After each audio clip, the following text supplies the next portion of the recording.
আমরা তাগুদের পূজা করছি। অথচ পৃথিবীতে সমস্ত নবী রাসূলগণকে আল্লাহ পাঠিয়েছিলেন এই বলে। আল্লাহ বলছেন ওয়ালাকাদ বাআসনা ফি কুল্লি উম্মাতি রাসূলা আন ইবুদুল্লাহা ওয়াজতানিবুত তাগুত।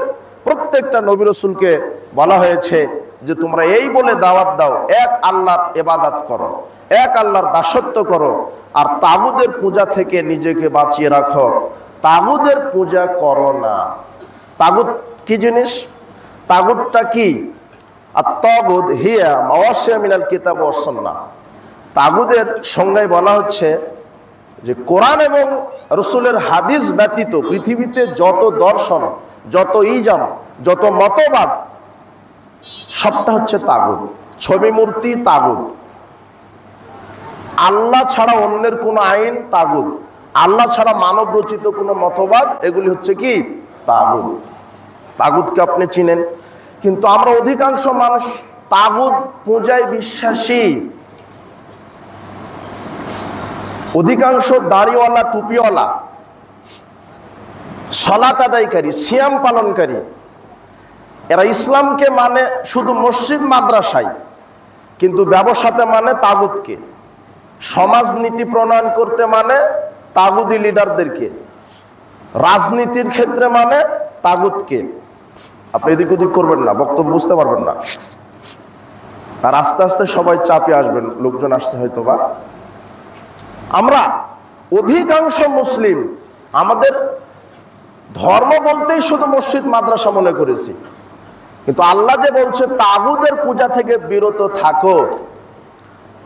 রাসূল সাল্লাল্লাহু আলাইহি ওয়াসাল্লাম বলছেন সহিহ মুসলিমের প্রথম খণ্ডের 100 পৃষ্ঠার একটা হাদিস, ইয়াজমাউন নাসু ইয়াউমাল কিয়ামা। আল্লাহ বিচার মাঠে সমস্ত মানুষকে একত্রিত করবেন, করে বলবেন মান কানা ইয়াবুদু ফালিয়াত্তাবি, যে যার আনুগত্য করেছো তাকে তার সাথে অনুসরণ করো, তার সাথে জাহান্নামে ঢুকায় দেব।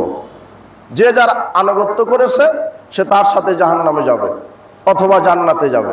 মান কানা ইয়াবুদুল আসনাম ওয়াল আসনাম, যারা মূর্তির পূজা করেছে মূর্তিকেও জাহান্নামে দিবে, যারা মূর্তির পূজা করেছে তাদেরকেও জাহান্নামে দিবে। ওমান কানা ইয়াবুদু আশ-শামস আশ-শামস, যারা সূর্যের পূজা করেছে সূর্যকেও দিবে জাহান্নামে, যারা সূর্যের পূজা করেছে তাদেরকেও জাহান্নামে দিবে। ওমান কানা ইয়াবুদু আল কমার আল কমার, যারা চন্দ্রের পূজা করেছে চন্দ্রকেও দিবে, চন্দ্রের পূজাকারী এদেরকেও দিবে।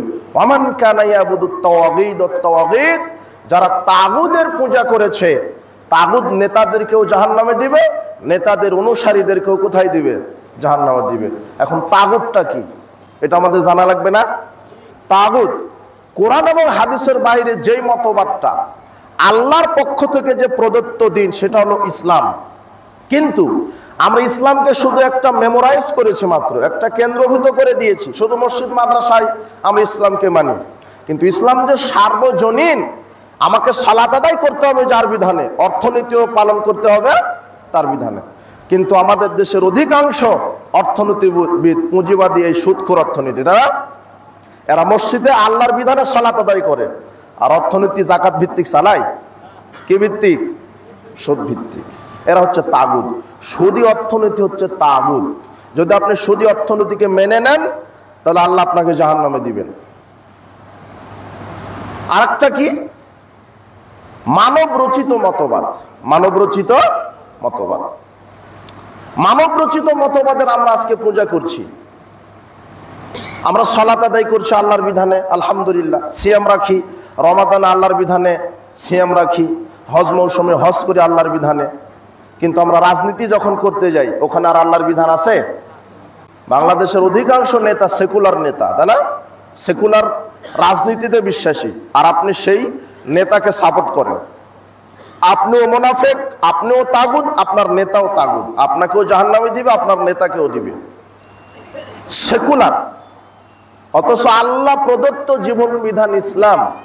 আমি রাজনীতি করব ইসলামী খেলাফা, বলেন তো আমার সাথে, আমার রাজনীতি কি হবে? ইসলামী খেলাফা, ইসলামী শরিয়া। কিন্তু আমার রাজনীতি কি? সেকুলার। আমার রাজনীতি কি বাংলাদেশে? সেকুলার। অথচ যে নেতারা রাজনীতি করছে ওরা কিন্তু হিন্দু না। কে ওরা? মুসলমান। দুই একটা হিন্দু আছে, কিন্তু ওরা মুসলমান না। কিন্তু এই নেতারা শুধু মনে করেছে যে ইসলাম মানে হজ মৌসুমে হজ করব। তাও বৈধ টাকাতে হলে ভালো ছিল, সব চুরি করা টাকা, তাই না? বাংলাদেশের অধিকাংশ নেতা যারা হজে যায় এই জনগণের চুরি করা না, চুরি করা, দুর্নীতিবাজ, হারামখোর, এরাই হলো নেতা। আর সেকুলার নেতা, আপনি সেই নেতার পাশ আটেন, সেই নেতার ক্যানভাস করেন। আপনি কোনোদিন আন্দোলন করলেন না যে ইসলামী খেলাফত হোক, ইসলামী রাজনীতি দেখতে চাই।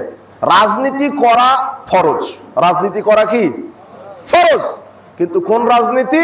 মুহাম্মদ সাল্লাল্লাহু আলাইহি ওয়াসাল্লাম যে রাজনীতি করেছেন ওই রাজনীতি করা ফরজ।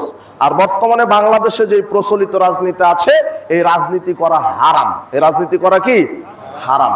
এই রাজনীতিতে যদি আপনি বিশ্বাসী হন, আপনি কোথাও কাফের হয়ে যাবেন, কোথাও মুশরিক হয়ে যাবেন, কখন ইসলাম থেকে বের হয়ে যাবেন। একটু